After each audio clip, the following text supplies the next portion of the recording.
Assalamualaikum warahmatullahi wabarakatuh. Salam sejahtera untuk kita semua. Om Swastiastu, Namo Buddhaya, salam kebajikan, Rahayu.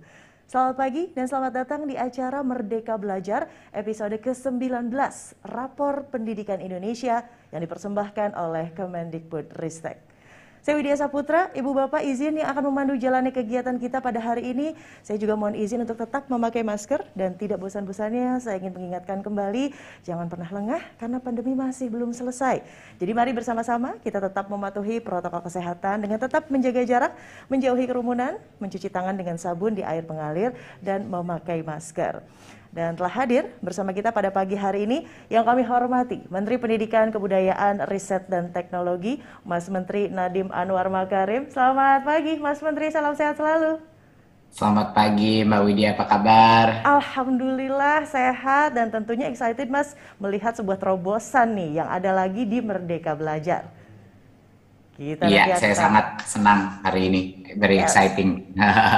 Oke, thank you Mas Menteri. Dan kita sapa lagi ya Mas Menteri yang juga hadir di sini.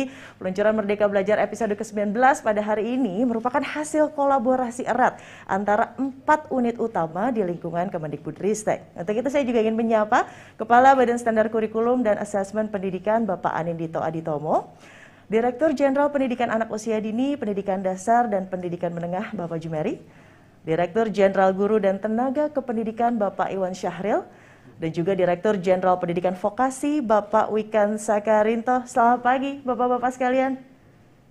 Selamat pagi. Pagi Mbak Widya. Ya, Selamat Selamat pagi. pagi, sehat-sehat semua dan semuanya konsisten ya dengan batik-batik yang alhamdulillah. luar biasa.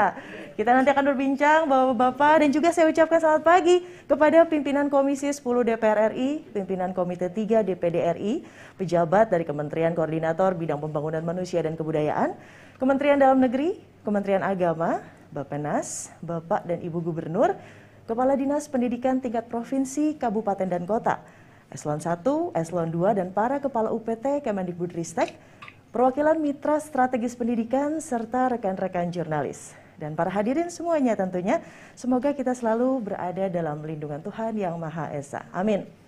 Bapak Ibu sekalian, seperti yang kita ketahui, pada Merdeka Belajar episode pertama, Kemendikbudristek telah menghapus ujian nasional dan menggantinya dengan asesmen nasional atau AN sebagai evaluasi capaian dan kualitas pembelajaran di satuan pendidikan dengan berfokus pada penilaian kompetensi esensial sebagai hasil belajar yaitu literasi, numerasi, dan karakter, serta penilaian kondisi lingkungan belajar yang mendukung proses pembelajaran yang efektif.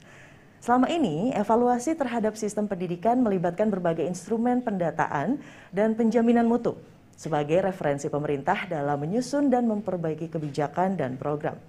Namun, hal tersebut dilakukan secara terpisah dan sektoral, sehingga tidak memberikan gambaran yang utuh tentang kinerja sistem dengan komponen-komponen yang saling berkaitan satu sama lain. Selain itu, banyaknya instrumen tersebut juga sangat merepotkan sekolah dalam proses pengisiannya, sehingga sekolah tidak lagi memiliki waktu dan tenaga untuk melakukan refleksi dari laporan tersebut untuk merencanakan perbaikan. Pengumpulan informasi yang menyita banyak waktu dan tenaga ini tidak akan terjadi jika data-data dari berbagai instrumen yang telah ada dikonsolidasikan dalam satu sistem. Untuk itu pada hari ini, Ibu Bapak, Kemendikbudristek akan meluncurkan platform rapor pendidikan yang menyajikan laporan komprehensif tentang layanan pendidikan untuk satuan pendidikan, daerah, hingga pusat, sebagai bahan refleksi untuk perencanaan perbaikan secara berkelanjutan yang lebih terarah untuk mengatasi masalah-masalah yang ada. Baiklah, sebelum kita mendengarkan penjelasan lebih lanjut tentang Rapor Pendidikan Indonesia, saya ingin mengundang Kepala Badan Standar Kurikulum dan Asesmen Pendidikan untuk menyampaikan laporannya kepada Bapak Anindito Aditomo. Kami persilahkan, Pak Dito. Terima kasih Mbak Widya. Assalamualaikum warahmatullahi wabarakatuh. Salam Waalaikumsalam. sejahtera, Om Swastiastu, Namo Buddhaya, Rahayu, salam kebajikan. Terima kasih Mas Menteri atas kesediaannya untuk meluncurkan rapor pendidikan secara resmi dalam Merdeka Belajar episode ke-19 ini. Merdeka Belajar pagi ini menjadi tonggak penting dalam upaya kita untuk mentransformasi sistem evaluasi dan penjaminan mutu pendidikan. Yang ini sudah kita mulai pada Merdeka Belajar episode yang pertama kali, yaitu penghapusan ujian nasional dan pengumuman asesmen nasional. Hari ini dapat saya laporkan bahwa hasil asesmen nasional sudah bisa diakses dan digunakan di platform Rapor Pendidikan. Rapor pendidikan ini merupakan hasil kolaborasi, karya gotong royong dari banyak sekali pihak. Asesmen nasional yang menjadi sumber data utama rapor pendidikan itu dirancang oleh Pusat Asesmen Pendidikan di BSKAP bersama dengan puluhan akademisi dan praktisi ahli dari berbagai bidang pendidikan. Unit-unit lain di Kemdikbudristek juga terlibat erat dalam menyusun rapor pendidikan ini. Pusat standar dan kebijakan di BSKAP menyusun konsep dan regulasinya. Ditjen Pendidikan Vokasi berkontribusi untuk indikator-indikator yang khas SMK. Ditjen GTK berkontribusi untuk indikator-indikator terkait dengan guru dan tenaga kependidikan, dan Ditjen PAUD Dikdasmen menyusun sebagian indikator, juga nanti akan mengawal pemanfaatan rapor pendidikan ini oleh Pemda di seluruh Indonesia. Dan tentu saja Pusdatin dan Wartek yang bekerja ekstra keras untuk merancang sebuah platform yang memudahkan kepala satuan pendidikan, kepala daerah, dan dinas pendidikan untuk melihat kondisi pendidikan di sekolah atau daerahnya. Di luar Kemdikbudristek, kami juga bekerja sama dengan Badan Akreditasi Nasional dalam merancang kerangka dan indikator-indikator rapor pendidikan ini. Juga dengan Kementerian Agama untuk melaksanakan asesmen nasional di madrasah, dan nantinya akan memberi akses juga kepada Kemenak untuk menggunakan rapor pendidikan ini. Juga dengan Kementerian Dalam Negeri untuk menyelaraskan indikator standar pelayanan minimum di bidang pendidikan dengan rapor pendidikan kita. Dengan demikian, bagaimana kita menilai kinerja satuan pendidikan dan Pemda di bidang pendidikan itu menjadi selaras. Jadi rapor pendidikan ini adalah hasil karya bersama dari banyak pihak, dan karena itu bagi ini saya gembira sekali melaporkan bahwa ini sudah siap digunakan, bukan hanya untuk memantau dan memetakan kualitas pendidikan secara menyeluruh, tetapi juga yang paling penting memantik refleksi kepala satuan pendidikan dan Pemda untuk meningkatkan kualitas pendidikannya. Demikian yang bisa saya laporkan. Sekali lagi terima kasih atas kesediaan Mas Menteri meluncurkan inisiatif yang menjadi bagian penting dari upaya kita mewujudkan cita-cita Merdeka Belajar. Wassalamualaikum warahmatullahi wabarakatuh. Salam sejahtera, Om Santi Santi Om, salam kebajikan, salam sehat. Salam sehat selalu. Terima kasih Pak Anindito Aditomo, Pak Nino untuk laporannya. Dan selanjutnya Ibu Bapak kita akan mendengarkan penjelasan tentang Merdeka Belajar episode ke-19 Rapor Pendidikan Indonesia. Untuk itu saya mengundang Menteri Pendidikan Kebudayaan, Riset dan Teknologi untuk memberikan paparan. Kepada yang kami hormati Mas Menteri Nadiem Anwar Makarim. Kami persilahkan. Terima kasih. Assalamualaikum warahmatullahi wabarakatuh. Salam sejahtera bagi kita semua. Om Swastiastu, Namo Buddhaya, Salam Kebajikan, Rahayu.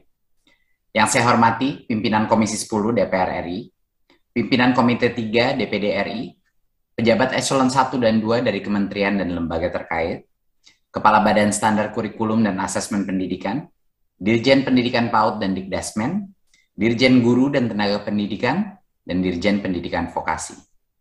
Ibu dan Bapak Gubernur, Kepala Dinas Pendidikan tingkat Provinsi, Kabupaten, dan Kota, Pejabat Eselon 1 dan 2, dan Kepala UPT Kemendikbudristek, perwakilan mitra strategis pendidikan, serta teman-teman jurnalis. Terima kasih sudah meluangkan waktu untuk kami mempresentasikan episode Merdeka Belajar episode ke-19. Hari ini hari yang sangat menyenangkan dan sangat penting, karena hari ini kita telah membuat inovasi daripada asesmen nasional dan akan disajikan kepada setiap sekolah untuk bisa melakukan refleksinya. Izinkan saya melakukan paparan singkat mengenai rapor pendidikan Indonesia. Berikut. Ya, kita sudah dalam episode 19, tidak terasa, hampir 2,5 tahun kami di masa pandemi dengan begitu banyak tantangannya, bisa mengeluarkan begitu banyak terobosan di dalam dunia pendidikan. Apresiasi saya sebesar-besarnya kepada tim di Kemendikbudristek dan kementerian-kementerian terkait untuk berhasil mendorong episode terakhir ini, salah satu episode yang terpenting karena hasil asesmen nasional akan sekarang bisa dijadikan bahan refleksi dan perbaikan sekolah-sekolah kita. Berikut. Sebagai konteks, di tahun 2021, Kemendikbudristek ini menyelenggarakan asesmen nasional, salah satu asesmen terbesar menggunakan teknologi. Dan saat ini kami menghadirkan platform rapor pendidikan, yaitu hasil daripada asesmen nasional tersebut. Dan analisis data lintas sektor untuk setiap sekolah di Indonesia dan untuk setiap Pemda di Indonesia untuk bisa mengevaluasi hasilnya dan melakukan perbaikan. Kita mengintegrasikan begitu banyak data untuk membantu sekolah-sekolah melakukan refleksi dan membenahi sistem dan kualitas pendidikan mereka di daerah-daerah masing-masing. Berikut. Bagi mungkin yang tidak tahu, AN ini adalah suatu asesmen dalam skala yang belum pernah terjadi di sejarah Indonesia.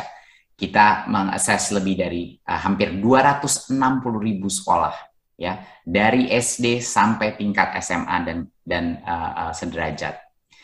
3,1 juta guru masuk di dalam survei asesmen nasional ini, dan 6,5 juta murid berpartisipasi. Ya, ini angka yang cukup fantastis dan secara statistik juga sangat signifikan kualitas daripada asesmen ini. Berikut. Apa saja sih perubahannya untuk mengingatkan sekali lagi asesmen nasional dibandingkan dulu yang ujian nasional? Banyak sekali perubahannya.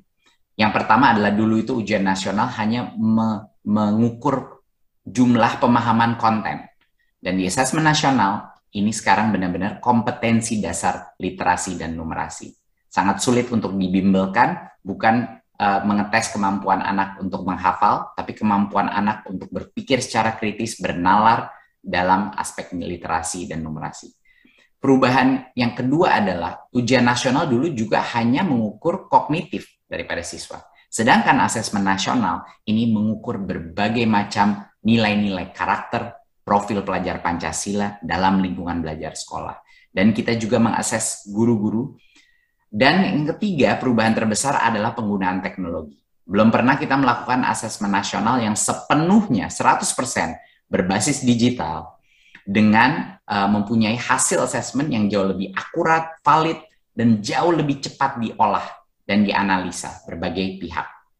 Dan yang terakhir perbedaannya adalah dulu itu UN belum dilaksanakan di level SD. Dan sekarang kita punya potret lengkap, karena termasuk AN itu termasuk SD. Kita punya potret lengkap dari SD sampai dengan tingkat setara SMA untuk Indonesia. Jadi ini benar-benar instrumen yang baru, dan salah satu instrumen yang paling inovatif di dunia sebenarnya. Kami merasa bahwa kita tidak bisa hanya mengejar ketertinggalan kita, tapi kita harus melompat ke depan untuk menghasilkan inovasi instrumen asesmen kualitas sistem pendidikan yang jauh lebih holistik. Berikut. Nah, pelaksanaan AN ini sejalan dengan prinsip-prinsip perubahan kita.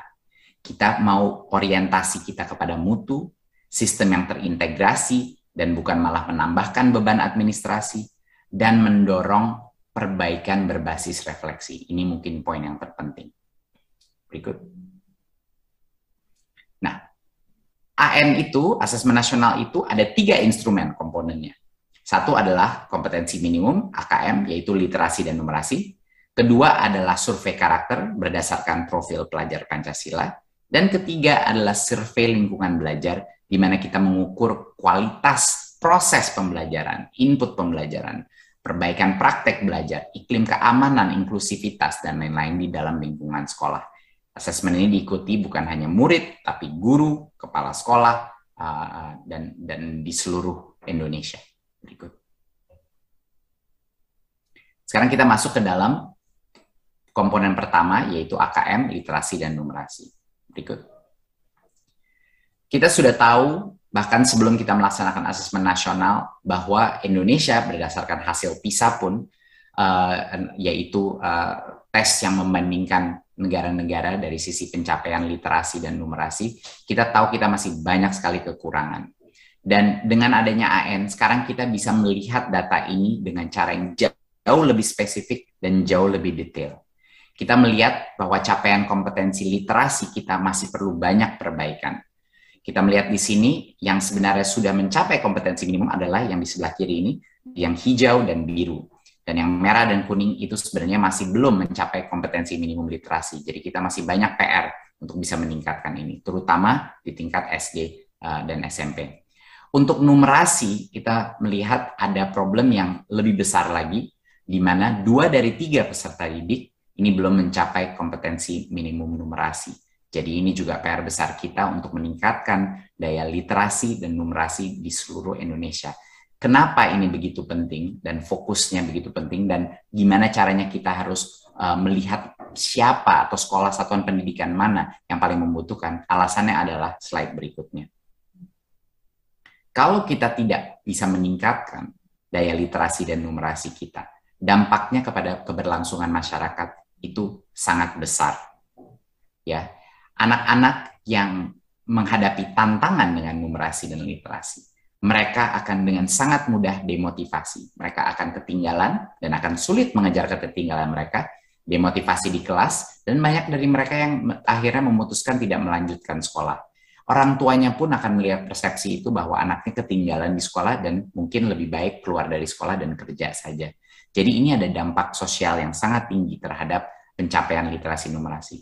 Kedua adalah daya saing lulusan-lulusan kita di dalam dunia yang berbasis teknologi yang terus berubah, dan daya saing rendah ini akan berdampak kepada daya saing nasional kita, negara kita, daya saing SDM kita di masa depan.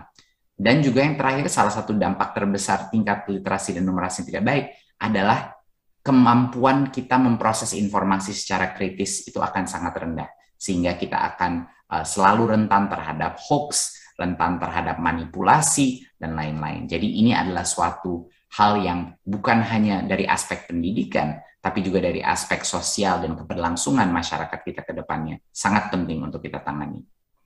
Berikut. Kita juga sudah mengetahui bahwa kesenjangan antara Pulau Jawa dan di luar Pulau Jawa itu sangat besar. Dan saat ini kita bisa melihatnya berbasis per kabupaten bahkan per sekolah, bahwa kesenjangan ini adalah suatu masalah kita bersama yang harus kita tangani sebagai pemerintah maupun juga masyarakat.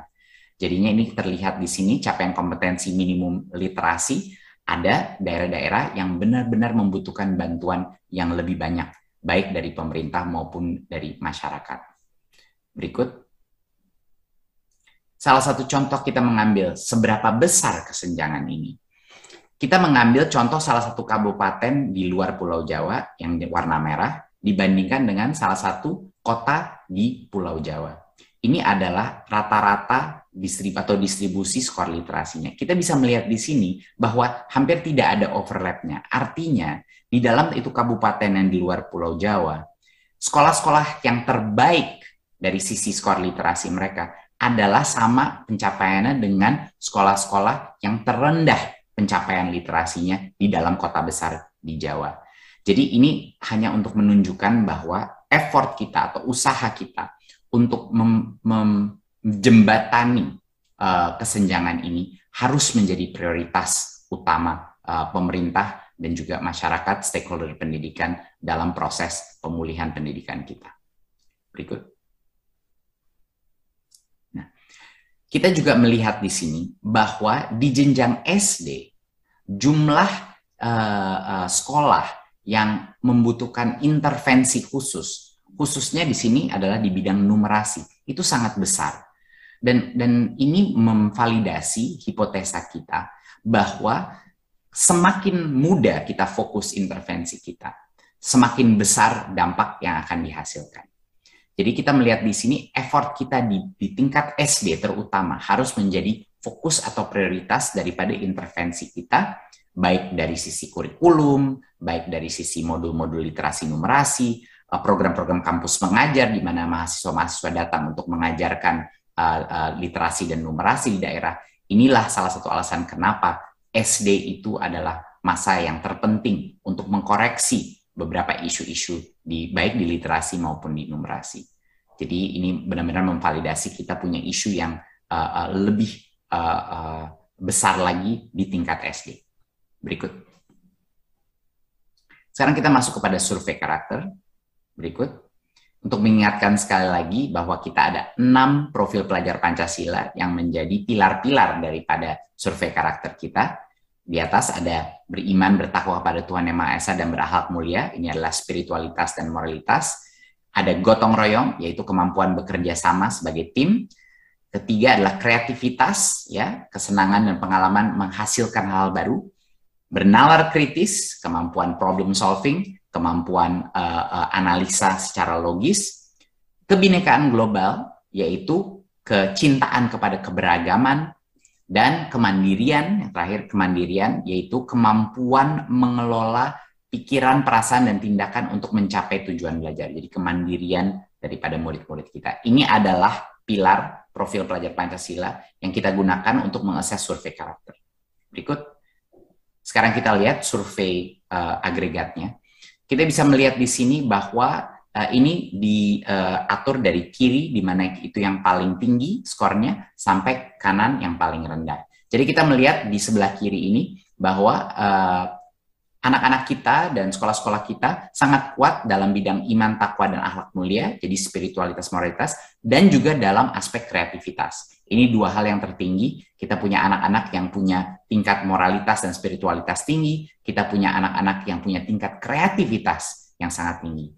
Tapi di satu sisi lainnya kita punya beberapa kelemahan, dan di sini dalam aspek kemandirian, banyak anak-anak kita tidak bisa memotivasi dirinya secara independen, ya, dan mungkin tidak diberikan cukup ruang untuk memberikan otonomi atau motivasi yang di dalam dirinya.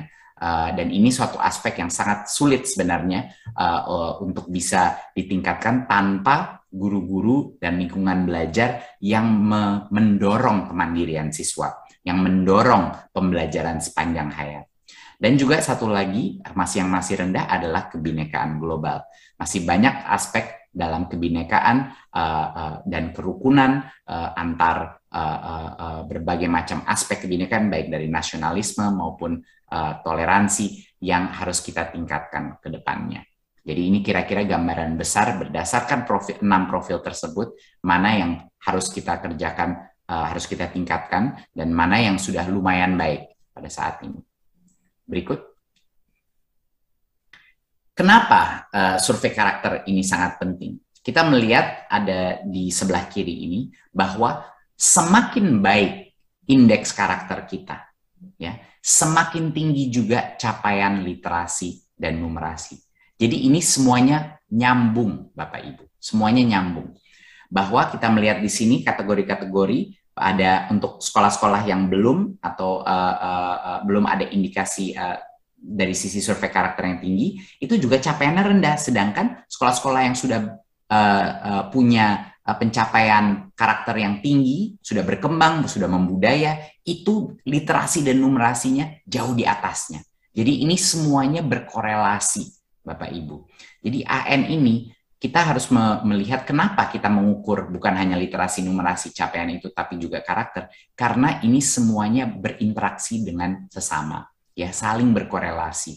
Pentingnya budaya pembelajaran yang positif, iklim yang aman, dan profil-profil pelajar itu sangat penting sebagai indikator untuk potensi pencapaian literasi dan numerasi mereka. Jadi ini mungkin poin yang sangat penting. Kita melihat carta di sebelah kiri ini luar biasa korelasinya antara karakter yang baik dan pencapaian literasi numerasi yang baik. Berikut. Nah, dibandingkan dengan misal literasi dan numerasi, capaian indeks karakter kita cenderung lebih baik. Dan termasuk di sini di luar Pulau Jawa, ya. Kita memberikan contoh di sini di mana Kalimantan Utara itu memiliki capaian karakter yang sangat positif sebenarnya. Jadinya ini poin saya adalah bahwa tidak berarti kalau kita masuk di level kabupaten dan lain-lain selalu akan ada outlier yang sedikit berbeda, dan dari situlah kita ingin menganalisanya. Berikut kita melihat salah satu contoh. Ini ada SMP Negeri 2 Pocoranaka di Manggarai Timur, di NTT. Dan mereka ini di dalam sekolah atau daerah yang memiliki indeks status sosial ekonomi yang sangat rendah. Ini 10% terendah secara nasional. Tetapi performa literasi dan numerasinya itu relatif tinggi. Lebih tinggi daripada rata-rata nasional Dan bagi daerah-daerah lainnya yang tingkat sosioekonominya sama, ini pencapaian mereka sangat tinggi. Jadinya ada outlier-outlier seperti ini yang memberikan kita harapan dan juga pembelajaran mengenai apa yang dilakukan sekolah-sekolah di mana mereka overperforming, seperti SMP Negeri 2 Pocoranaka ini. Dan mereka memiliki indeks karakter yang sangat tinggi dari semua subaspek karakter tersebut. Iklim keamanan mereka baik, iklim kebinekaan mereka baik. Dan ini menunjukkan bahwa lingkungan satuan pendidikan yang itu memiliki peran sangat penting dalam mendukung hasil pembelajaran peserta didik. Karakter adalah pencapaian literasi numerasi. Jadi ini duanya nggak bisa dipisahkan. Ya, berikut. Sekarang kita masuk dalam survei lingkungan belajar. Nah, survei lingkungan belajar ini mengukur beberapa faktor yang mempengaruhi hasil belajar peserta didik.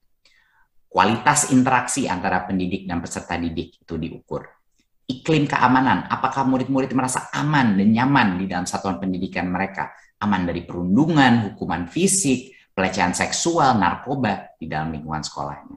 Dan ini juga mengukur iklim kebinekaan. Bagaimana satuan pendidikan tersebut menyikapi keberagaman. Apakah keberagaman itu suatu hal yang positif, perbedaan individu, identitas, latar belakang, dan lain-lain. Dan komitmen kebangsaan mereka. Jadi ini juga satu instrumen yang sangat penting. Berikut. Kita bisa melihat di sini bahwa pendidik di Indonesia itu relatif baik dalam bentuk dukungan afektif, tapi masih kurang baik dalam manajemen kelas dan aktivasi kognitif. Dukungan afektif, di mana lumayan positif, itu adalah kepercayaan guru kepada potensinya siswa. Dia perhatikan nggak siswa itu, ya, dan dia memberikan nggak umpan balik yang konstruktif itu. Kalau ini lumayan, tetapi di bidang manajemen kelas, yaitu disiplin positif, keteraturan suasana kelas, bagaimana mengatur atensi daripada murid-murid itu dalam kelas, masih banyak perbaikan yang harus terjadi. Dan dalam aspek aktivasi kognitif, itu pembelajaran yang sifatnya interaktif, sesuai dengan kemampuan peserta didik, memastikan bahwa ada diferensiasi dalam kelas, ada hal-hal aktivitas yang lebih menyenangkan dan engaging dan interaktif, ini kita masih butuh perbaikan yang sangat besar. 67% masih kurang dalam aspek ini. Dan ini adalah hasil survei dengan guru-gurunya, ya, dengan guru-gurunya yang mengakui bahwa ini masih kekurangan mereka. Terutama instruksi yang adaptif ini yang masih sangat rendah. Ya. Berikut. Nah, ada suatu hal yang sangat penting untuk dikomunikasikan. Di sebelah kiri ini adalah perbandingan penilaian murid dan penilaian guru. Penilaian murid itu adalah yang hijau tua, penilaian guru itu yang hijau muda sebelah kiri. Dari berbagai aspek daripada indikasi survei lingkungan belajar. Dari sisi ekspektasi akademik, umpan balik konstruktif. Poinnya di sini adalah ada gap atau perbedaan persepsi yang sangat besar antara apa yang murid-muridnya merasa adalah kualitas dan apa yang gurunya merasa adalah kualitas. Nah, ini sangat penting karena ini akan menjadi bahan refleksi bagi guru. Banyak guru merasa situasi di dalam sekolah mereka sudah baik, sudah oke. Tetapi murid-muridnya tidak merasa itu. Dan kenapa ini penting? Sekarang kita lihat ke sebelah kanan. Kita melihat di sebelah kanan ini adalah korelasi antara penilaian murid dan penilaian guru dibandingkan dengan pencapaian literasi dan numerasi. Seperti kita lihat yang warna hijau tua di sebelah kanan ini. Penilaian murid atau peserta didik itu korelasinya jauh lebih besar terhadap pencapaian di literasi dan numerasi. Jadi poinnya apa? Kalau kita mau melihat indikator apa potensi peningkatan literasi dan numerasi, kita harus menanya muridnya sebenarnya. Muridnya itu yang harus kita tanya. Kalau muridnya merasa bahwa aspek dari ekspektasi akademik, umpan balik, dan semua proses pembelajaran ini baik, ya berarti korelasi itu dengan peningkatan numerasi dan literasi itu baik. Belum tentu gurunya, kalau kita menanyakan gurunya, bisa saja persepsinya sangat beda gitu.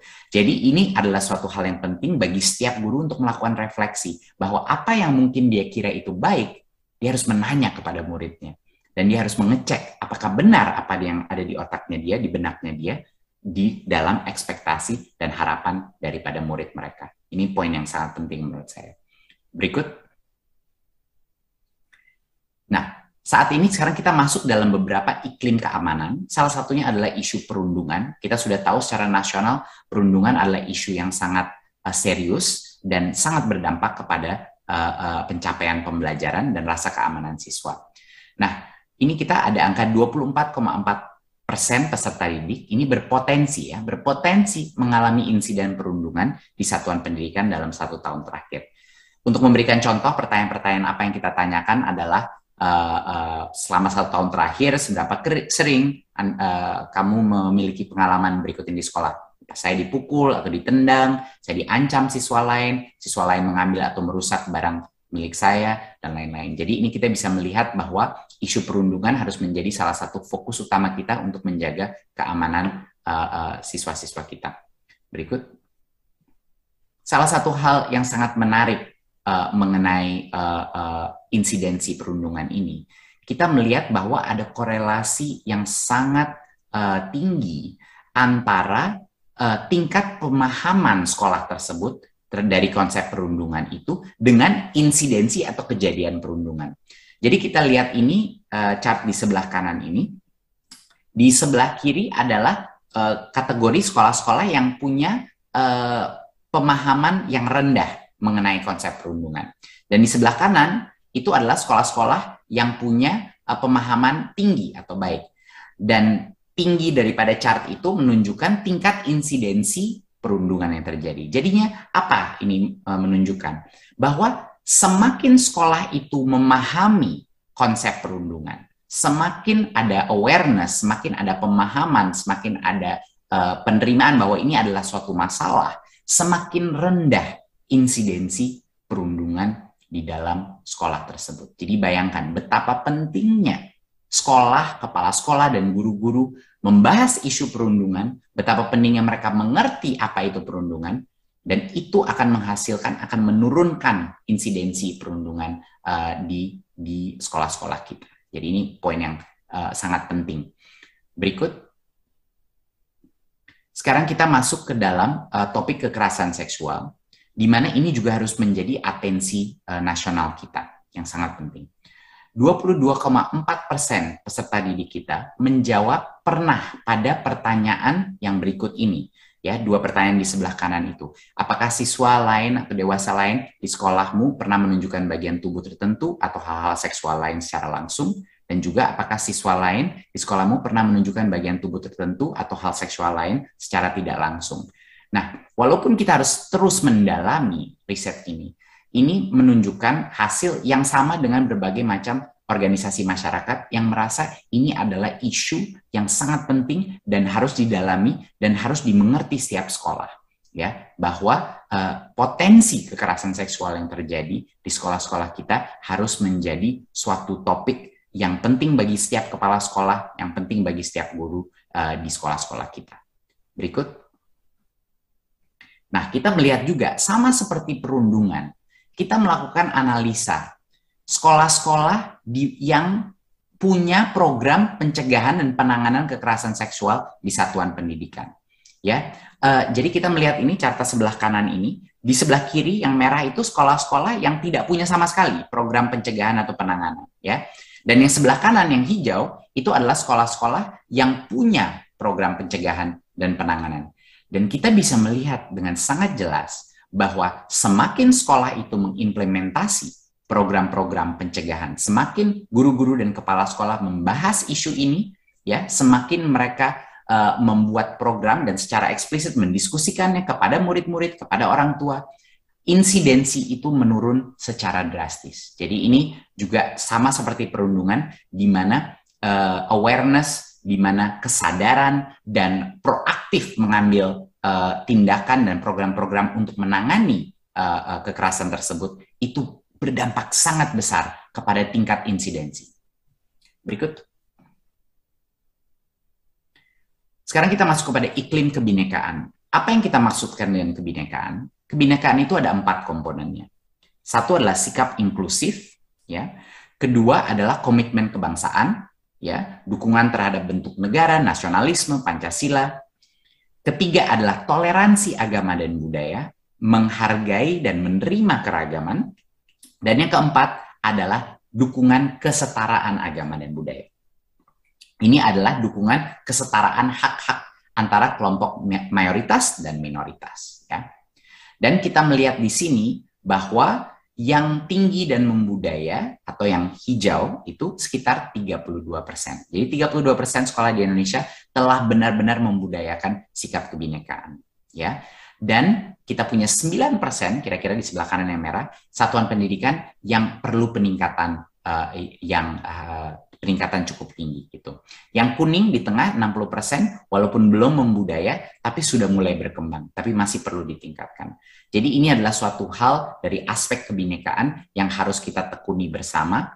Kita harus berubah dan setiap guru dan kepala sekolah harus bisa mengukur ini, melihat dan mencoba meningkatkan aspek iklim kebinekaan agar masyarakat di masa depan kita bisa bukan hanya hidup dengan perbedaan, tapi bisa mencintai perbedaan. Anak-anak kita bisa merasa keberagaman budaya kita dan juga rasa kebanggaan kepada nasionalisme kita itu sangat tinggi. Kita ingin anak-anak menjadi dalam suatu komunitas yang inklusif, yang benar-benar mencintai keberagaman, bukan hanya mentoleransi keberagaman. Jadi ini satu poin, dan ini adalah juga salah satu inovasi terbesar daripada survei asesmen nasional untuk bisa pertama kalinya mengukur aspek-aspek daripada kebinekaan di lingkungan sekolah kita. Berikut. Sekarang kita masuk kepada rapor pendidikannya. Jadi ini adalah suatu platform digital yang bisa diakses semua sekolah-sekolah kita dan juga Pemda untuk bisa melihat, melakukan refleksi. Berikut. Nah, kita menyajikan informasi dari rapor pendidikan ini mengenai kualitas dan ketimpangan secara paling sederhana yang bisa kita lakukan, mudah dipahami. Sebaik mungkin kita berusaha untuk membuat ini mudah dipahami. Ya, jadi ini adalah platform digital yang bisa diakses dan platform ini bisa dibuka setiap sekolah, setiap satuan pendidikan dan juga setiap Pemda untuk bisa mengidentifikasi apa area-area fokus yang benar-benar harus diperbaiki. Ya, mana kekuatannya dan juga mana kelemahannya. Ya, berikut.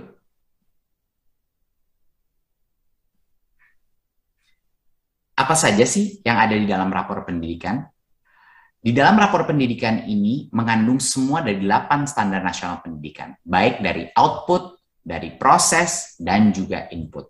Jadi semua komponen daripada standar nasional pendidikan kita sudah masuk di dalam rapor pendidikan kita. Ya, di mana dari output ada standar kompetensi lulusan, dari proses, standar isi, standar proses, dan juga dari input, standar GTK, standar pembiayaan, dan standar Sarpras. Ini sudah masuk dalam rapor pendidikan yang bisa diakses secara digital.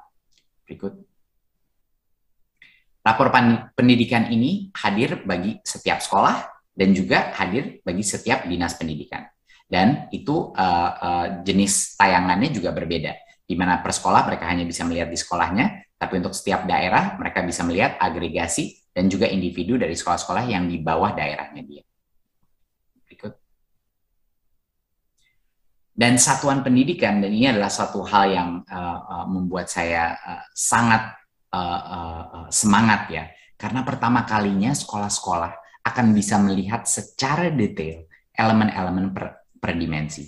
Setiap sekolah bisa memilih satu metrik, dia bisa menganalisanya, dia bisa menggali, dan dia juga bisa melihat perbandingan capaian dia antara misalnya di dalam kabupaten kotanya. Jadi dia bisa melihat perbandingan dengan rata-rata di kabupaten kotanya, dia bisa melihat perbandingan dengan sekolah-sekolah lain secara nasional yang tingkat sosioekonominya sama. Ada berbagai macam jenis perbandingan, di mana ini masih melindungi privacy atau confidentiality daripada datanya sekolah tersebut, tapi dia juga bisa mendapatkan indikasi saya ini di mana di posisinya, dari daerah saya maupun juga dari sisi nasional, dari setiap ukuran metrik tersebut. Jadinya semua kepala sekolah dan guru-guru nantinya bisa hanya mengklik setiap poin itu, kalau dia mau double klik, dia mau mendalami satu aspek, dia bisa melihat di situ, dan harapannya ini akan menimbulkan diskusi di antara guru-guru, kepala sekolah, dan guru untuk mulai menciptakan sesi-sesi brainstorming untuk bagaimana caranya meningkatkan angka-angka tersebut. Pastinya ini akan membutuhkan proses pembelajaran di awalnya, tapi akan kami bantu dan kami bimbing. Berikut. Dinas pendidikan pun bisa melihat semua sekolah-sekolah di bawah daerahnya mereka. Mereka bisa melihat performanya, mereka bisa melihat mana area-area yang paling lemah, mana area yang lumayan baik, dan ada berbagai macam filter untuk melihat, mau melihat jenjangnya mana, mau melihat aspek komponen pengukuran yang mana, instrumen yang mana, itu semuanya bisa, karena digital, semuanya bisa diganti-ganti dan di customize berdasarkan apa yang lagi dicari oleh setiap dinas pendidikan. Berikut. Dan salah satu fitur yang sangat menarik adalah semua pengguna ini bisa mengunduh data lengkap. Jadi sekolah pun bisa mengunduh ya dalam bentuk Excel misalnya, dinas pendidikan juga bisa untuk melakukan pengolahan data lebih lanjut. Jadi bagi sekolah-sekolah atau pemda-pemda yang ingin melakukan analisa yang lebih mendalam, mereka bisa mendownload data tersebut dan menganalisa datanya. Berikut. Jadi rapor pendidikan ini adalah hadir untuk membantu sekolah-sekolah mengatasi permasalahannya. Ya, dulu itu satuan pendidikan itu terbebani oleh banyak sekali lembar evaluasi. Banyak yang bingung dengan begitu banyaknya instrumen evaluasi yang ada. Ya, dan juga lembar evaluasi tersebut menghasilkan hasil-hasil yang beragam, berbeda. Dan kadang-kadang hasilnya itu bertentangan sesama dengan yang lainnya. Jadinya ini sangat membingungkan bagi sekolah-sekolah kita. Dan akibatnya sekolah kita tidak memahami sebenarnya apa sih yang harus saya perbaiki, apa sih yang harus saya prioritaskan. Gitu. Berikut. Nah, pemerintah pusat dan daerah juga sangat sulit memberikan pendampingan kepada satuan pendidikan. Instrumennya banyak dan juga kadang-kadang kurang komprehensif. Ya, satuan pendidikan jadi tidak memperhatikan hal yang terpenting gitu, tidak mengambil aksi sejalan. Dan karena itu pemerintah pun juga kesulitan, pemerintah daerah juga kesulitan untuk memberi bantuan spesifik kepada satuan pendidikan, tergantung kepada kebutuhannya. Berikut. Oleh karena itu, rapor pendidikan ini, yaitu platform digital ini, mencoba memperbaiki proses itu. Yang dulunya ada berbagai macam sumber evaluasi, dokumen, dan lain-lain, sekarang hanya AN dan Dapodik ya, yang menjadi acuannya. Tidak ada lagi pengisian borang-borang tambahan lagi. Ya, ini adalah hal yang akan sangat mengurangi beban administratif daripada sekolah dan tidak membingungkan. Dulu hasil evaluasinya beragam, sekarang evaluasinya hanya satu. Jadi hanya satu dokumen yang bisa dilihat untuk mengetahui di mana sekolah saya sekarang berada. Dan dulu itu mengukur berbagai macam hal, ya banyak sekali, malah kebanyakan yang diukur dan sangat merepotkan bagi masing-masing sekolah. Dan sekarang kita hanya mengukur hal-hal yang kunci dan di dalam semua hal-hal itu pun kita akan memberikan prioritasi kepada sekolah. Di mana yang paling merah, mana yang harus ditingkatkan, dan lain-lain. Berikut. Cara mengaksesnya gimana? Semua kepala sekolah dan dinas pendidikan bisa mengaktifasi akun pembelajaran-belajar.id dan mengaksesnya di raporpendidikan.kemdikbud.go.id. Ya, dan di sini juga ada yang format visual secara untuk publik bisa juga diakses di sini. Ya, tentunya harus menggunakan akun belajar.id. Berikut. Jadi, rapor pendidikan ini adalah hasilnya untuk mencari akar permasalahan. Untuk guru-guru dan kepala sekolah duduk-duduk dan refleksi, melihat ini, berdiskusi, berdebat mengenai apa yang harus dilakukan, dan didiskusikan ini harus konstruktif, ya, dengan berbagai pemangku kepentingan pendidikan. Rapor pendidikan ini bukan untuk menghukum dan mencari salah. Ini poin yang sangat penting. Ini bukan untuk menghukum, oh ini salah Anda, ini salah kita, ini salah. Bukan itu maksudnya, rapor pendidikan. Rapor pendidikan bukan untuk ranking satu daerah dan daerah lain. Ya. Dan ini bukan untuk membanding-bandingkan pencapaian. Rapor pendidikan adalah dokumen di mana setiap sekolah bisa duduk dan menggunakan data yang holistik dan komprehensif menganalisa dan melakukan refleksi, dan mengajukan perubahan yang tepat untuk sekolahnya masing-masing. Dan untuk Pemda-Pemda untuk bisa melihat bagaimana caranya membantu. Jadi ini adalah perubahan paradigma, Bapak Ibu. Di mana rapor pendidikan itu bukan untuk menghukum, bukan untuk meranking, tapi untuk memberikan indikator bagi stakeholder pendidikan, ini saya harus bantu di mana, saya harus benerin di mana, saya harus melangkah seperti apa. Itu sebenarnya perubahan paradigma yang kita inginkan. Dan tahun ini adalah baseline. Yang kita cari itu bukan apakah bagus apa tidak tahun ini. Yang kita cari adalah dari tahun ke tahun, tahun depan, apakah ada improvement, apakah ada peningkatan. Itu sebenarnya yang penting, agar semua sekolah menjadi lebih baik setiap tahun. Berikut. Jadi langkah konkret apa yang dilakukan setelah melihat rapor pendidikan? Pertama, identifikasi masalahnya. Ya. Kedua, refleksi. Ini poin yang luar biasa pentingnya. Ya, refleksi di masing-masing daerah, di masing-masing sekolah. Dan tiga, akhirnya menyusun kegiatan, membuat suatu rencana, ya, menyatukannya dan menyelaraskan dengan anggarannya. Bagaimana, apa yang akan kita lakukan, apa yang akan kita prioritaskan. Ini adalah era baru, di mana pertama kalinya perencanaan berbasis data yang komprehensif dan accessible secara digital bisa menjadi realita untuk sekolah-sekolah kita. Berikut. Nah, kita akan bantu. Kemendikbudristek akan membantu. Kami akan memfasilitasi setiap sekolah dan Pemda untuk melakukan perencanaan berbasis data ini. Kita ada bimbingan teknis, ya, untuk masing-masing sekolah akan dilakukan mulai bulan April. Sepanjang tahun 2022, kita akan terus memberikan bimbingan teknis dan pendampingan. Kedua, kita akan memberikan dukungan materi untuk belajar mandiri. Ada berbagai macam akses materi-materi modul-modul yang disiapkan sehingga Pemda dan sekolah-sekolah bisa mengerti apa yang dimaksudkan dengan perencanaan berbasis data. Dan tiga adalah pusat bantuan, ya, untuk menjawab semua pertanyaan terkait rapor pendidikan. Kita akan bisa menerima pertanyaan, komen, dan lain-lain untuk bisa melayani semua sekolah-sekolah di daerah dan Pemda-Pemda yang membutuhkan klarifikasi mengenai apa itu rapor pendidikan dan elemennya di dalamnya. Berikut. Jadi, Bapak Ibu, mungkin sekian presentasi saya. Di ujung-ujungnya, rapor pendidikan itu adalah suatu instrumen, suatu alat untuk satu, mengidentifikasi, dua, melakukan refleksi diri, dan tiga, untuk membenahi sistem pendidikan kita. Ini akan memberikan bukan hanya data, tapi kekuatan bagi setiap sekolah secara mandiri untuk bisa memperbaiki dirinya dengan suatu data yang terpadu, terintegrasi, dan mudah dipahami. Ini harapan besar kita untuk Indonesia, ini harapan besar kita untuk generasi penerus bangsa. Terima kasih. Wassalamualaikum warahmatullahi wabarakatuh. Waalaikumsalam warahmatullahi wabarakatuh. Sangat komprehensif sekali penjelasannya Mas Menteri, dan akan lebih lengkap kalau Mas Menteri sekaligus juga meresmikan Merdeka Belajar episode ke-19 rapor pendidikan. Silakan Mas Menteri. Terima kasih. Dengan ini saya secara resmi meluncurkan rapor pendidikan Indonesia. Terima kasih.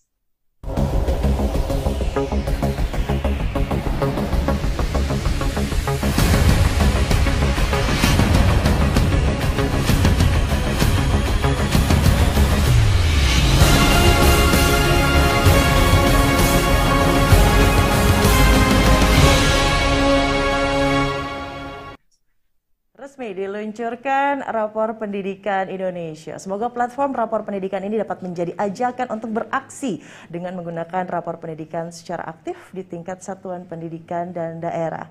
Baiklah Bapak Ibu sekalian, selanjutnya mari sama-sama kita menyaksikan video tentang platform Rapor Pendidikan berikut ini.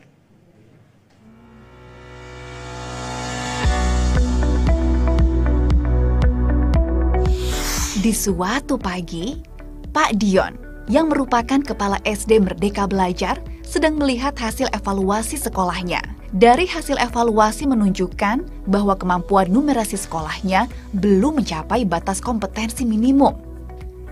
Ia pun mulai berpikir berbagai cara untuk memperbaiki capaian numerasi di sekolahnya.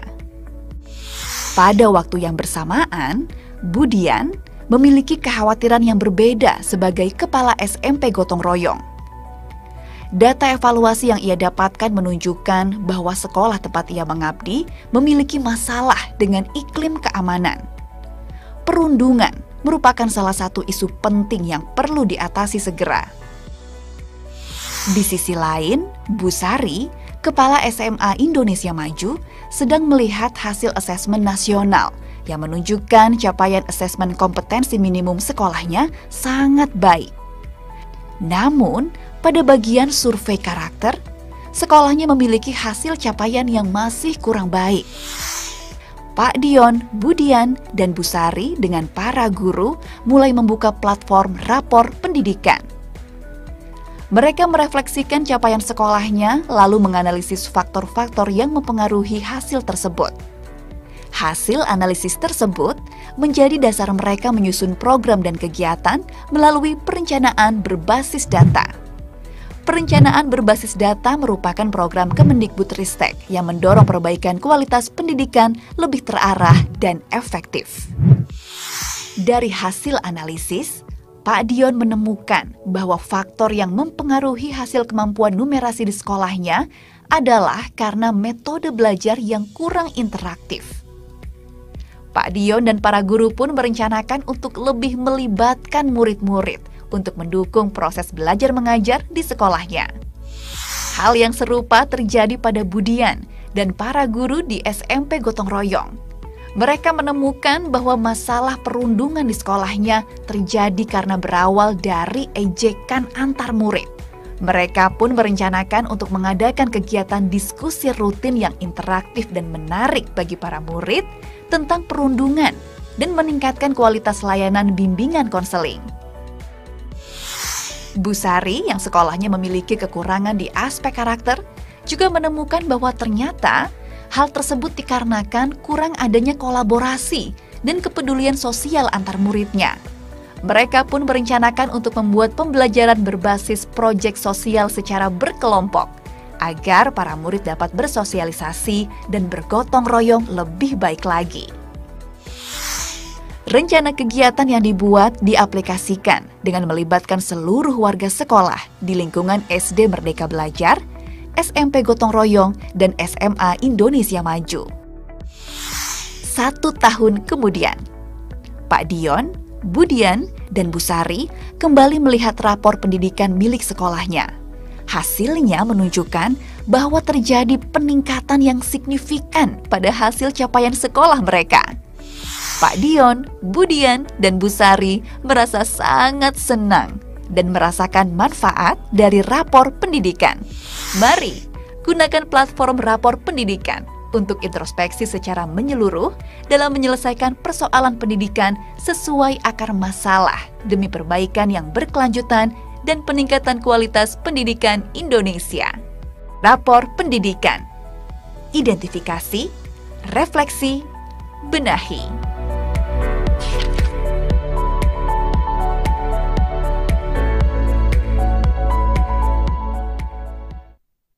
Identifikasi, refleksi, dan juga benahi. Itu dia video platform rapor pendidikan. Dan berikutnya Ibu Bapak, kita akan masuk ke sesi diskusi dengan para penerima manfaat dari platform rapor pendidikan. Untuk itu kembali saya akan mengundang Menteri Pendidikan Kebudayaan, Riset, dan Teknologi, Mas Menteri Nadiem Anwar Makarim. Dan saya juga mengundang ada Budian, Pak Dion, dan Bu Sari. Bukan dong, ini dia Kepala Dinas Pendidikan Kabupaten Probolinggo, Bapak Fatur Rozi, Kepala SMA Dharma Loka Pekanbaru Riau, Ibu Desi Pratiwi, Kepala SDN 20 Salon Meralings Kabupaten Wajo, Sulawesi Selatan, Bapak Syahrir, untuk bergabung bersama kami. Mas Menteri, Ibu Bapak, silahkan ini diskusi langsung, maka saya langsung menyerahkan kepada Mas Menteri. Silahkan Mas Menteri. Terima kasih. Assalamualaikum, selamat pagi Bapak Fatur, Ibu Desi, Bapak Syahrir, apa kabar? Alhamdulillah baik, makasih. Senang sekali bisa bertemu, berdialog pada hari ini. Setelah kita tadi itu bersama meluncurkan platform rapor pendidikan, saya ini pengen banget mendengar pendapat Ibu dan Bapak terkait terobosan Merdeka Belajar ke-19 ini.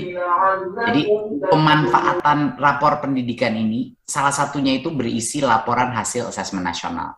diharapkan akan menjadi acuan perencanaan kebijakan untuk mutu pendidikan kita. Jadi menurut Ibu dan Bapak, bagaimana evaluasi pelaksanaan AN dan pemanfaatan rapor pendidikan bisa membantu kita mengidentifikasi root cause, akar permasalahan pendidikan di Indonesia, khususnya yang dihadapi oleh kepala dinas, kepala sekolah, dan guru. Bisa dimulai dengan Bapak Fatur dulu, lalu Ibu Desi dan Bapak Syahrir. Silakan.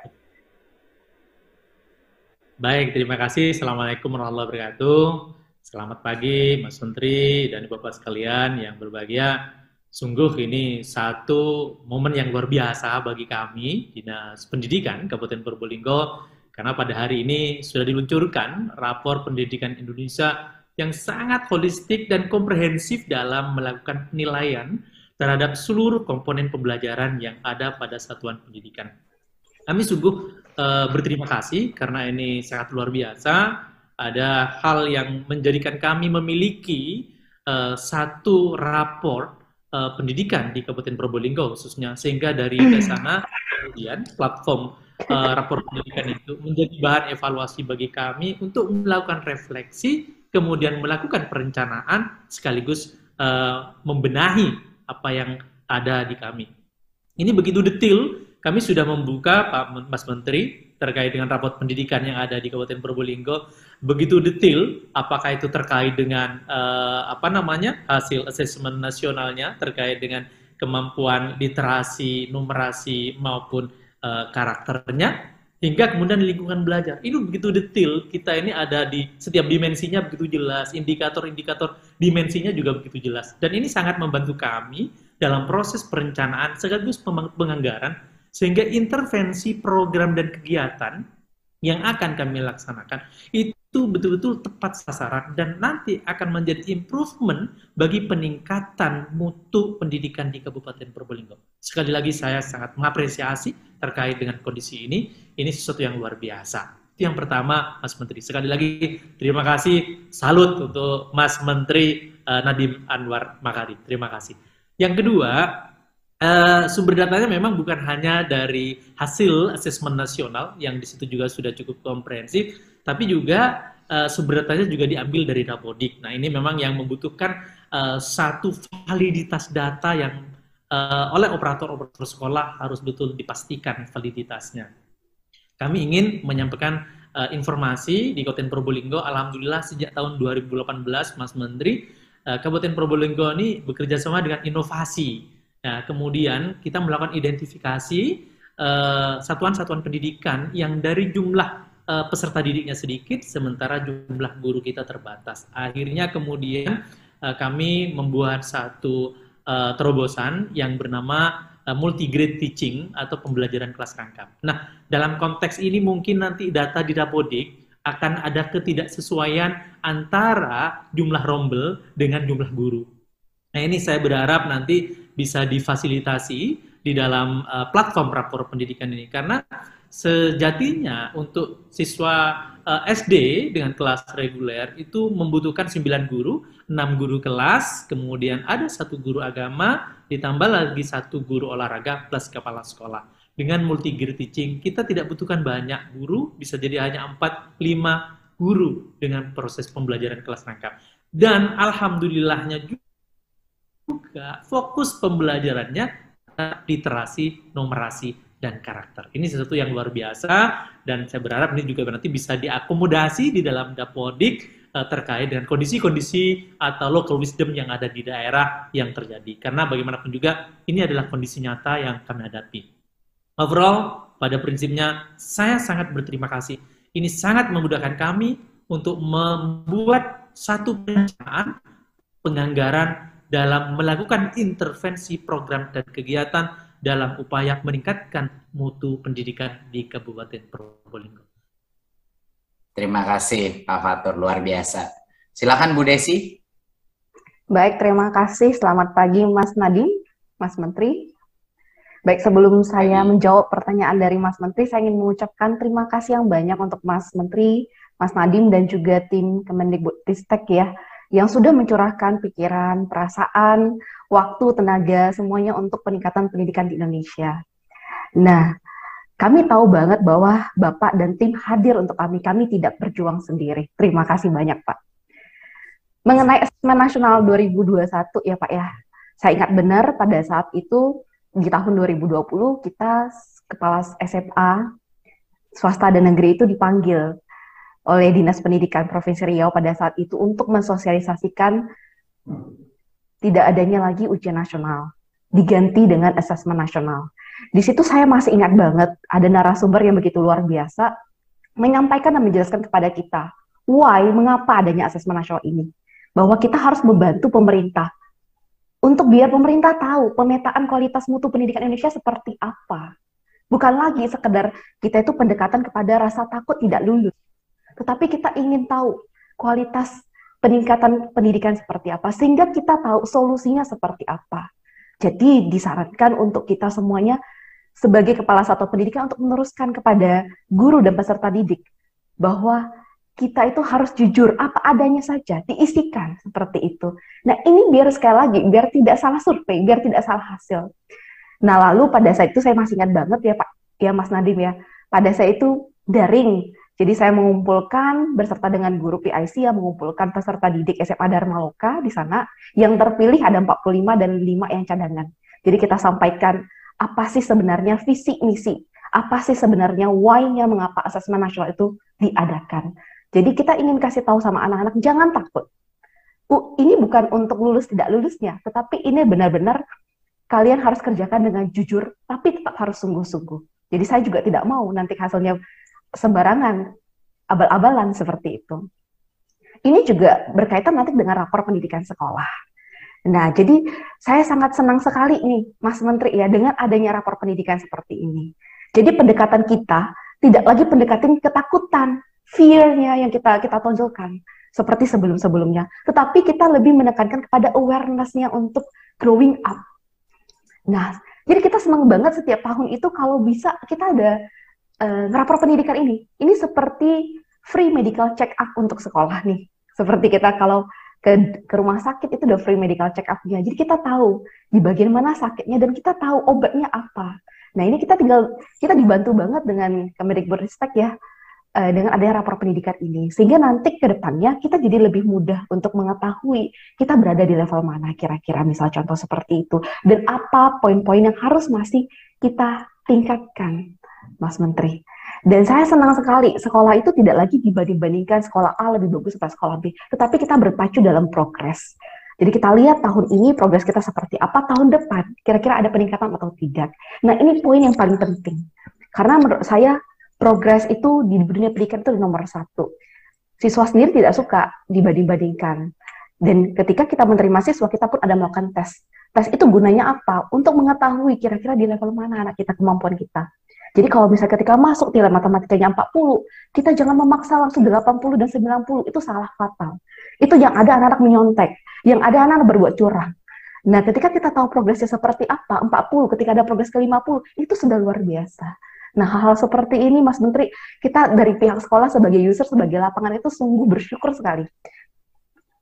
Gak cuman kita yang harus berpikir, tapi ternyata kita tuh dibantu banget dan tersedia semuanya sudah. Saya lihat kemarin di rapor pendidikan itu sangat lengkap sekali ya Mas Menteri ya, dari numerasi, literasi, karakter dan sebagainya, dan juga ada guru penggerak, iklim dan sebagainya. Dan kita sangat terbantu sekali karena tidak mudah membuat survei, tidak mudah menganalisis data, tidak mudah membuat indikator-indikator soal itu sehingga bisa valid, itu tidak mudah. Dan kita sekarang sudah dibantu banget dengan pemerintah, dan saya yakin Indonesia memiliki Mas Menteri yang luar biasa dan timnya ya bisa lebih maju lagi. Terima kasih.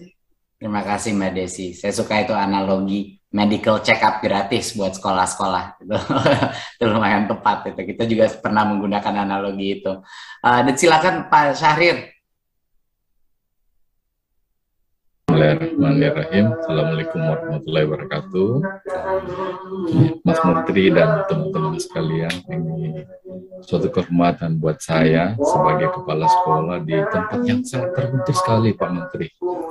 Sekolah kami itu bentuknya seperti rumah panggung.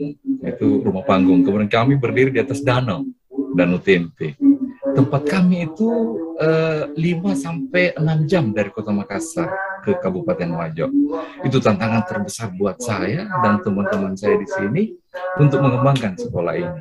Nah, dengan adanya rapor mutu ini itu sangat membantu saya mulai mendengar penjelasan dari Mas Menteri tadi bahwa dengan melihat rapor mutu Anda bisa mengidentifikasi masalah yang ada di sekolah Anda, bisa melakukan refleksi, kemudian membuat perencanaan untuk pengembangan. Ya, betul sekali. Kemarin saya sudah berusaha diskusi dengan teman-teman. Besok itu ada pertemuan seperti ini. Kita akan mendapatkan wejangan, masukan mengenai teknis dari apa yang akan kita dapatkan dari laporan itu. Yang saya garis bawahi di sini adalah ada kejujuran yang kita bisa raih, ada kejujuran yang kita bisa buka bersama tim kami di sekolah untuk membuat perencanaan. Asal tahu aja Mas Menteri dan teman-teman sekalian bahwa di sekolah kami itu ada siklus banjir.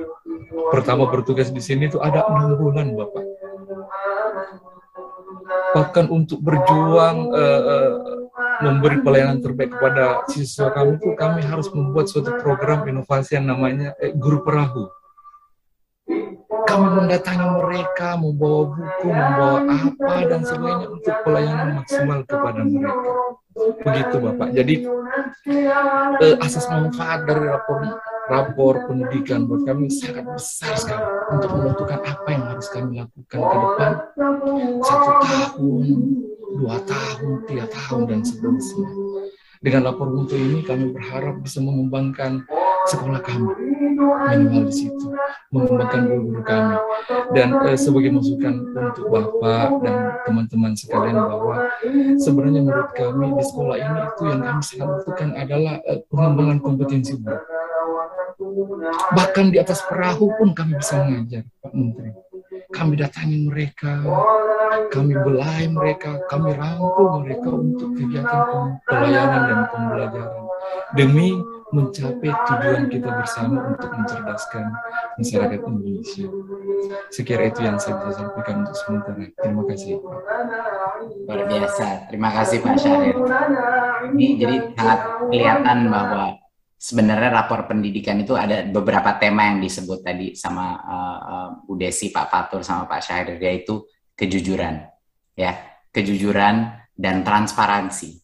Dan tanpa ada transparansi, kita tidak akan mungkin bisa melakukan perbaikan.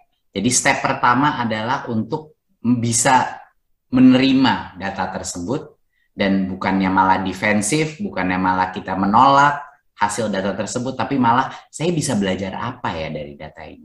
Apa yang bisa saya lakukan dari data ini? Hanya proses membelajari hasil rapor pendidikan itu menurut saya akan menjadi salah satu proses transformasi terbesar di dalam masing-masing sekolah. Sekarang bayangkan Ibu Bapak, sekolah-sekolah semua akan membuka rapor ini, mungkin dia nggak mengerti semuanya, tapi dia akan menyelidiki apa ini maksudnya iklim keamanan, apa ini maksudnya literasi, apa yang bisa lakukan. Mungkin dia bakal nge-WA guru-guru lain, mungkin dia punya kontak guru penggerak, dia mau hubungi, ini maksudnya apa sih? Diskusi itu, perdebatan itu, yang akan mulai menyadari, oh jadinya sekolah itu harusnya begini ya, oh jadinya perilaku saya harusnya begini ya, gitu, dan lain-lain. Dan itu mungkin harapan besar kita. Sebenarnya, wah, kalau saya ada lebih banyak waktu, saya kepengen diskusi panjang lebar sama Bapak Ibu sekalian mengenai rapor pendidikan ini. Tapi mohon maaf, sayang sekali waktu kita ini sangat terbatas. Jadi untuk kesempatan kali ini kita sampai di sini dulu ya Bapak Ibu. Terima kasih nih Ibu dan Bapak udah meluangkan waktu untuk hadir di peluncuran ini, berdialog. Semoga di lain kesempatan kita bisa bertemu dan membicarakan lebih banyak hal lagi. Terima kasih. Wassalamualaikum warahmatullahi wabarakatuh. Waalaikumsalam warahmatullahi wabarakatuh. Terima kasih, diskusi yang sangat inspiratif Ibu dan Bapak. Dan untuk Mas Menteri, kami mohon kesediaannya untuk tetap kembali bersama kami, karena sebentar lagi kita akan memulai sesi tanya jawab dengan rekan-rekan media. Baik, Mas Menteri izin saya membacakan pertanyaan pertama. Ini dari Indriani, LKBN Antara. Pertanyaannya, bagaimana upaya Kemendikbudristek agar rapor pendidikan dapat digunakan secara optimal? Lalu bagaimana koordinasi dengan Kemendagri? Serta apakah ada sanksi nih katanya Mas Menteri yang diberikan jika daerah tidak memanfaatkan rapor pendidikan tersebut? Silakan Mas Menteri. Ya, Mungkin patut saya ingatkan bahwa esensi daripada rapor pendidikan ini untuk memudahkan kepala sekolah, dinas pendidikan untuk memetakan kondisi pendidikan di dalam sekolahnya atau di daerahnya. Kemudian langkah berikutnya mengoptimalkan pemanfaatannya. UPT Kemendikbudristek akan mendampingi Pemda, forum kepala daerah, dan forum pengawas satuan pendidikan untuk melakukan refleksi dan perencanaan berbasis hasil dari rapor tersebut. Nah, untuk mengoptimalkan pemanfaatan rapor pendidikan Pemda, sejak Oktober 2021, kami berkoordinasi erat dengan Kemendagri. Koordinasi ini kami sepakat bahwa data rapor pendidikan digunakan untuk mengukur pemenuhan standar pelayanan minimum atau SPM bidang pendidikan, sebagaimana diatur dalam Permendagri nomor 59 tahun 2021. Dan karena platform ini merupakan bagian dari Merdeka Belajar, kami tidak memaksakan Pemda untuk menggunakan rapor pendidikan. Dan Kemendikbudristek juga tidak akan memberikan sanksi jika Pemda tidak menggunakannya. Tapi sayang aja, ini adalah data yang luar biasa paling komprehensifnya, refleksi untuk meningkatkan. Tentu semua daerah menginginkan tingkat numerasi dan literasinya meningkat. Tentu semua daerah ingin iklim sekolah mereka aman. Ya, jadi saya tidak percaya bahwa akan ada kepala dinas ataupun kepala sekolah yang tidak kepengen keburu-buru membuka ini. Menurut saya di seluruh Indonesia pasti mereka ingin mengetahui seperti apa gambaran peta mutu kualitas di dalam sekolahnya maupun di dalam daerahnya. Jadi itu harapan besar kita. Tapi ini Merdeka Belajar, ini bukan paksaan, ini adalah bantuan. Bantuan kami agar sekolah-sekolah bisa mulai proses refleksi yang sesungguhnya. Baik, terima kasih Mas Menteri atas jawabannya. Judulnya saja Merdeka Belajar ya, jadi tidak ada paksaan. Mas Menteri, ini pertanyaan yang kedua. Saya membacakan dari Dian Warastuti, Harian Waspada. Bagaimana respon daerah dan satuan pendidikan mengenai rapor pendidikan sejauh ini? Silakan Mas Menteri. Ya, rapor pendidikan ini kan baru dirilis secara terbatas. Di tahap ini kami memberikan pemahaman kepada Pemda dan Dinas Pendidikan tentang tujuan dan manfaat dari rapor pendidikan. Alhamdulillah, para kepala daerah dan kepala sekolah itu mendukung platform ini. Mereka bilang platform ini akan sangat berguna untuk memperbaiki kualitas pendidikan mereka dari daerah sampai nasional. Tentunya mereka masih butuh pendidikan, masih butuh pemahaman yang lebih dalam mengenai semua aspek ini. Banyak dari mereka ini adalah hal yang baru. Ya, dan juga rapor pendidikan ini kami mendengar ada beberapa concern ya, bahwa rapor pendidikan itu nantinya bisa merusak citra sekolah ya dan daerah atau kinerjanya yang belum baik. Pada kesempatan kali ini saya ingin menekankan sekali lagi bahwa data dari rapor pendidikan di tahun pertama ini hanya baseline untuk memetakan kondisi awal. Yang penting itu nanti deltanya, progresnya daripada tahun ke tahun. Seperti yang dibilang Bu Desi tadi, kita bukan berlomba melawan sekolah lain atau melawan daerah lain, kita berlomba pada diri sendiri untuk menjadi lebih baik setiap hari. Jadinya itulah perlombaannya adalah saya bisa nggak lebih baik sebagai saya kepala sekolah, saya bisa lebih baik nggak dari tahun lalu dan tahun sebelumnya, bisa nggak terus saya improve, apa kelemahan-kelemahan utama saya, apa yang bisa saya lakukan, carilah informasi, carilah inisiatif, lakukan perencanaan berbasis data ya. Jadi yang penting adalah bagaimana rapor ini bisa menjadikan suatu tindakan, suatu langkah, itu yang penting, bukan masalah ranking, bukan masalah menghukum, bukan perbandingan antara daerah, itu tidak penting. Yang penting adalah kesadaran setiap sekolah untuk melakukan perubahannya, itu yang terpenting. Baik, Mas Menteri, terima kasih sudah dijawab tadi dari Dian Warastuti. Yang terakhir ini Mas Menteri dari Esther, Harian Kompas. Esther bertanya bagaimana perubahan yang berfokus pada kualitas pendidikan ini untuk benar-benar bisa segera dirasakan anak-anak Indonesia sehingga mereka punya bekal yang cukup dan mumpuni untuk sukses dalam kehidupan dan menjadi pembelajar sepanjang hayat. Silakan Mas Menteri. Ya, rapor pendidikan ini bukan hanya suatu dokumen. Rapor pendidikan ini adalah suatu sinyal kepada setiap sekolah, setiap kepala sekolah, kepada setiap guru mengenai apa yang penting dalam proses input dan output daripada sistem pendidikan. Untuk pertama kalinya secara detail mereka akan mendapat sinyal dari kita, dari pemerintah pusat, dari kementerian mengenai apa yang penting. Dan yang penting itu bukan hanya numerasi dan literasi. Yang penting itu bukan ngafal-ngafal suatu materi dan bisa mengeluarkannya dalam tes, tapi juga karakter itu penting. Tapi juga kreativitas itu penting. Kebinekaan itu penting. Keamanan rasa siswa itu penting. Opininya murid-murid mereka terhadap kinerja dia itu penting. Diskusi dan refleksi itu penting. Jadinya menurut kami, bagi banyak sekali sekolah yang pertama kali akan melihat data yang begitu komprehensif seperti ini akan menimbulkan proses transformasi pola pikir yang terbesar menurut saya yang akan kita alami di masing-masing daerah. Mereka akan mulai menyadari, oh itu diukur toh, itu penting toh, gitu. Dan perubahan mindset itu, perubahan pola pikir itu akan pasti dirasakan oleh kepala sekolah, akan dirasakan oleh guru, dan karena itu murid-muridnya pun akan di jangka panjang mengalami perubahan dalam proses pembelajaran. Pertanyaan-pertanyaan yang kita tanyakan mengenai proses pembelajaran itu sangat mendetail, mengenai apakah guru itu melakukan kelas yang interaktif, apakah guru itu membuat anak merasa aman, apakah guru itu membiarkan anak itu beropini, berbicara, dan membiarkan mereka melakukan kesalahan, dan itu nggak apa-apa. Hal-hal sespesifik itu akan pasti merubah kondisi dan budaya pembelajaran di masing-masing ruang kelas. Dan harusnya itu hasil yang kita inginkan. Jadi itulah yang akan dirasakan anak-anak.